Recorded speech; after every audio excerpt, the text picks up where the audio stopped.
ভারতের সিকিম রাজ্য থেকে পশ্চিমবঙ্গের উপর দিয়ে নীলফামারী জেলার সীমান্ত হয়ে রংপুরের কাউনিয়া ও গঙ্গাচড়া, লালমনিরহাট, গাইবান্ধা হয়ে কুড়িগ্রামের চিলমারিতে ব্রহ্মপুত্র নদের সঙ্গে মিশেছে একসময়ের খরস্রোতা তিস্তা।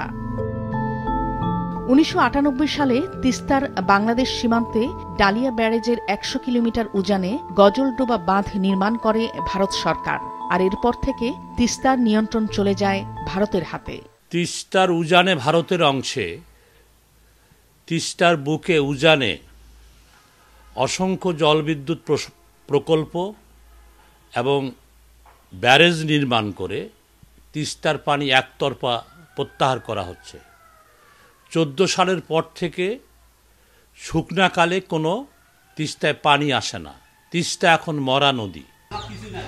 ফলস্বরূপ বছরের পর বছর ধরে ওই এলাকার মানুষ শুষ্ক মৌসুমে পানি সংকট আর বর্ষায় পড়ছেন বন্যা আর নদী ভাঙনের মুখে। এই নদী একসময় অনেক মানুষের জন্য কাজ করে আসছিল, যেমন মাছ চাষ, তারপরে হলো আবাদ, কৃষিকাজ। তিস্তা বাঁচার লক্ষ্যে আমরা অনেক আন্দোলন করেছি। আমরা কোনো আন্দোলনের আমরা সঠিক কোনো রূপ দেখি নাই। কোটি মানুষের আস্থার ভালোবাসায় 11 বারের মতো দেশের 1 নম্বর রেফ্রিজারেটর ব্র্যান্ড ওয়ালটন। এই অঞ্চলের মানুষ প্রায় সময় বন্যার সময় যে তাদের জমি জমা নদী গর্ভে বিলীন হয়ে যায়, তারা না খেয়ে থাকে, তাদের বাচ্চা কাচ্চা ঠিকমতো শিক্ষা প্রতিষ্ঠানে যাইতে পারে না এবং এই অঞ্চলের মানুষ প্রায় সময় বেকার থাকে, তাদের কর্মের ব্যবস্থা থাকে না। সংকট কাটাতে বিভিন্ন সময় আন্দোলন করে আসছে তিস্তা পারের মানুষ। এতে মিলছে আশ্বাস, কিন্তু নেই কোনো সুফল। আমার নিজস্ব জায়গা পানি, সারা বছর পানি চলে ওই ব্রিজের তলপক্ষে। এটা আমি লিজ নিছি 12,000 টাকা দোন, মানে 1 একর মাটি 36,000 টাকা। আমি ওই জমি না থাকার কারণে নিজ নিয়ে আমি আবাদ করি। এই সময় তো হয় না, এই সময় পানি এই যে একটা ক্ষেত তুললে পরেরটা সমস্যা হয়ে যায়। বর্ষা পানি যদি হিরিম করে এসে যায়, মনে করো ক্ষেতটা ডুবে গেল।